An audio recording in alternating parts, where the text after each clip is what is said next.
I did not study an insane amount every day. I went on vacation, I did not finish my EE, and I graduated IB with a 43.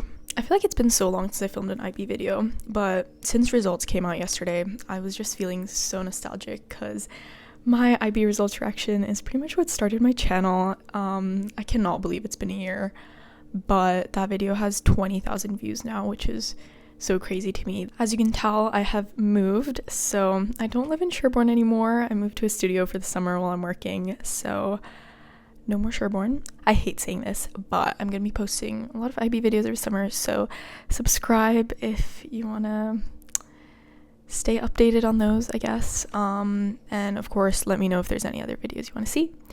But this is the longest intro I've ever done, so let's get into the video. My first point is you do not need to do an insane amount of work over the summer. First year of IB is honestly nothing. Like, I feel like when I think of my IB experience, it's always year 2, because I feel like that's what really is the essence of IB, as in it sucks. Not to scare you or anything, but it's a lot more work than year 1, and also everything matters a lot more because you're doing things like IAs.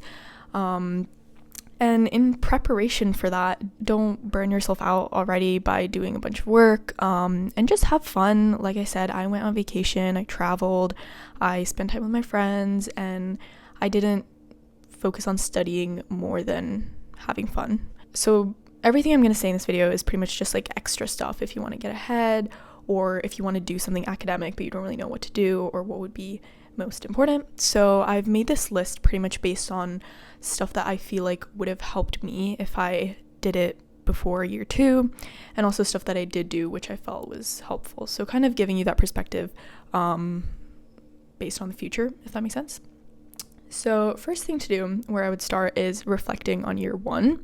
So kind of thinking about what your best and worst subjects were, maybe even best and worst topics within those, and kind of just thinking about how your first year went.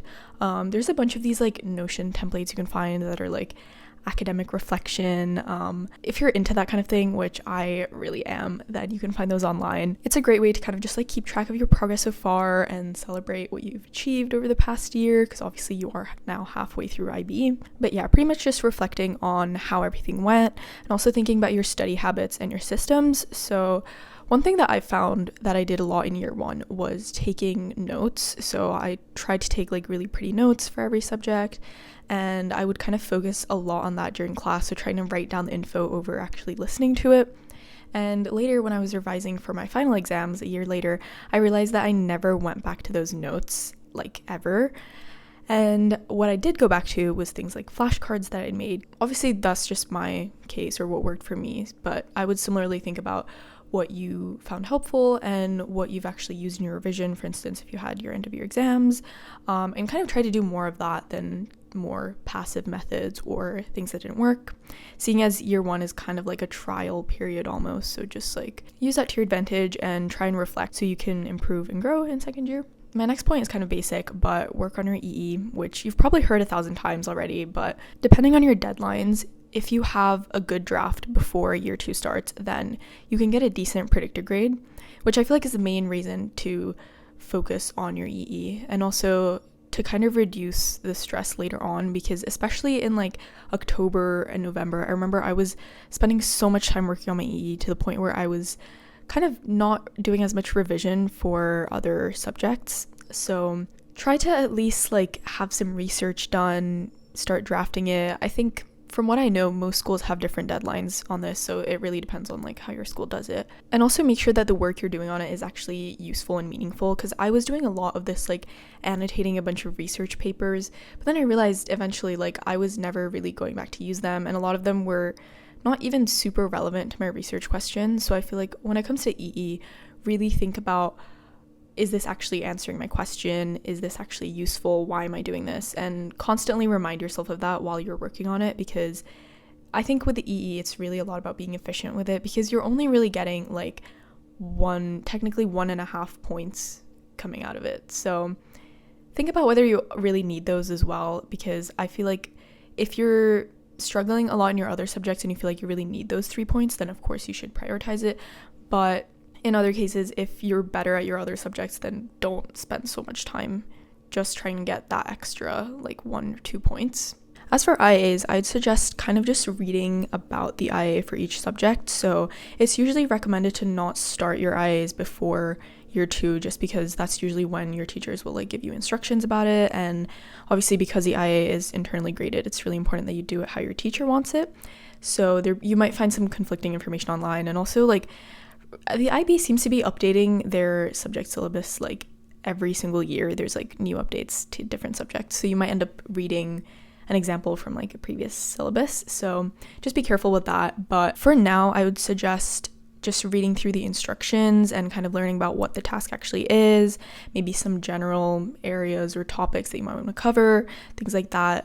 If you look on Reddit, there's a lot of advice for this kind of stuff. Like I know for math IAs, there's often like certain topics that people recommend and certain ones that you should avoid. Just have a general look at stuff like that.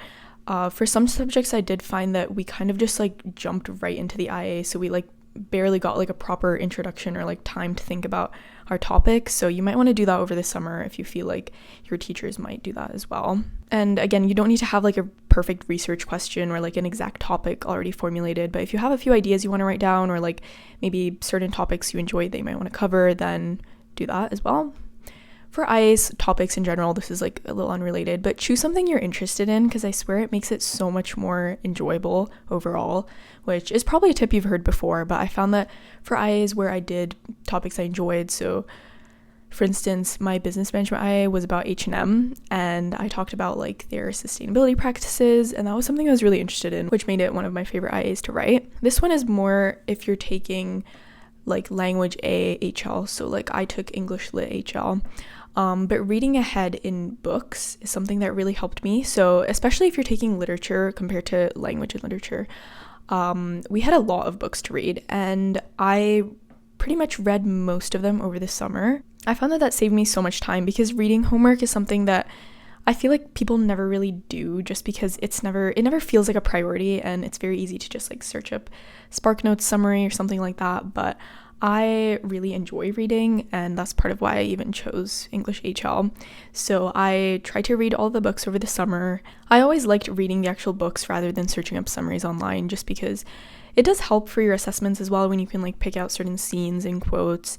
And even aside from that, like the books are actually quite interesting, like at least from what books my school covered. I found that I did enjoy a lot of them, and also because the IB curriculum is like, I think they have certain requirements on like how like what works have to be chosen, so things like translated works, like different continents, including female authors, things like that. So I found that it was a very diverse range of books as well, compared to like what you might hear about in other schools or like other curriculums. The only minor disadvantage with doing this is sometimes if I was reading, like say I read a book now in July 2024 and I'm only covering that book in class in like February 2025, then I won't have as good of a memory of the book and what happens. And so what I would do in that case was kind of just like refresh my memory, either by going to like an online summary or by just like skimming through the chapters, because I'd already read it before.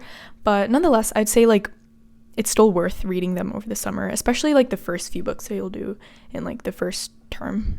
Next is refreshing old content. So this is kind of dependent on your subjects and the teaching quality of your school as well. So you might want to use the time to like catch up on some subjects or like some topics that you didn't revise as much, or sometimes the topics taught at the very end of year 1 are kind of rushed, and so you might want to go into those a bit more detail, especially for things like math where you kind of have to like stay on top of it. It's a good idea to go back to like content that you did in like beginning of DP1 just to like refresh that, maybe do a couple of questions or watch some videos about it. To be honest, I barely did this. From what I remember, like I just didn't really want to, and so I didn't, which was not a great idea. But I feel like this is one of those things they always tell you to do, but like no one actually really does it. But obviously if you do, it will help you, so consider that. Lastly, my favorite point of all is thinking about your university and post-high school plans. Just as a note, I feel like I always assume in my videos that like everyone's planning on going to university right away, but obviously if you are taking gap year or doing an apprenticeship or working or just like doing anything else after high school, then of course that's totally okay as well, and just ignore this whole section. But I would assume that most people doing the IB are probably planning on going to university or some form of like higher education. So yes. So I know this can be quite stressful for some people, but you can really make this fun for yourself. I made a full video about this, which I will link somewhere up here. But basically just thinking about stuff like where you want to apply if you don't know yet, watching YouTube vlogs of potential universities, check out my Warwick vlogs for instance, and just fun stuff like that. Like, don't really stress about it too much because you still do have time, at least for most countries. Deadlines are like quite a bit later on. Make sure you stay on top of deadlines for things like tests and essays. If you need to like register for certain exams, or if you need to submit like a personal statement or an essay, make sure you know when the deadlines for those are, because you don't want to end up in a situation where you miss a deadline and so you can't apply to a university. You can also start looking at things like open days. I went to visit some universities in the Netherlands and the UK, so you can start looking at just like when those are and like if you're able to attend them, because obviously as probably an international student it will be a bit harder, but it's worth just seeing if you can attend a few of those because they are very, very helpful. Another thing I did which was very helpful was spending some time writing my personal statement and doing extra readings, things like that. So if you also have essays to write or any like entrance exams to prepare for, things like that, then I would say this is like a really good time for that, because in year 2 of IB, like especially that first term, those first few months, it does get very busy because you suddenly have a lot of coursework to do, you have your predicted grades coming out, and there's just kind of a lot more happening. I did a lot of reading around economics in particular, so I would like watch YouTube videos, I would read books, I would start writing little bits for my personal statement, and obviously like do these on topics you're interested in. So I did a lot of research into like development economics, universal basic income, things like that. Most of the stuff I wrote for my personal statement at that stage was really bad, and I don't think I ended up using a lot of it, but still having some general ideas down is really helpful, and also it'll help you feel more prepared when you start school again. So at least if you have something there, then you can just like edit and tweak it later rather than having nothing at all. As a little final section of some actionable steps you can actually take, which inspired by TEMCore, I want to start doing this at the end of my videos. Just a few steps you can take based on the advice that I've given. So firstly, do a reflection on year 1. So you can either just do this as like maybe a list, writing down things like your best and worst topics, subjects, your grades, best study methods that you enjoyed, places you liked studying, etc. Or you can find a template to do this. So I used this one by Unjaded Jade, which was, I think it was called like an academic plan or something like that. So you can try something like that. Secondly, think about which IAs you know nothing about. So maybe for 1 or 2 subjects, or even all of them, which is okay, you might have zero clue what the IA actually is. So you're going to search up the subject brief and the instructions for that IA. Make sure it's to the most recent year, so make sure you include like May 2025 or whatever year you're watching this in your search to make sure you're reading the right one. Third is make a little plan for what extra academic tasks you might want to do. So things like whether you want to read any books, see if you can get a copy of those, find it online or borrow it from the library. If there's any topics you did very early on that you don't remember, then maybe note down those chapters in the textbook or find a video on YouTube about it and add it to your watch later. And lastly, make a little organization system for your university plans. So you can do this however you want, but I'd suggest doing it online, and just make a list of the universities that you're thinking of applying to, maybe some links to their websites or their entry requirements, things like that. Note down any dates of their open days, maybe search up on YouTube like university vlog and watch a couple videos, and take a look at some books or videos or articles that you can check out for writing your personal statement if you have to do one. And lastly, open your calendar and put in some fun activities for the summer. But yeah, that is everything for my advice on how to spend your summer between IB. I want to reemphasize having fun and making sure that you are doing things you enjoy and taking a good break. And just know that you won't fail IB just because you didn't do a lot of work over the summer. Like, this is all just extra stuff that will help you, but obviously you don't have to do every single point that I mentioned. I feel like I filmed this so quickly, but we'll see how long it is when I edit. As much as it might suck to be like watching all these people get their results, knowing that you still have a year of IB left, just remember that that's going to be you next year, and the summer after IB is honestly so great.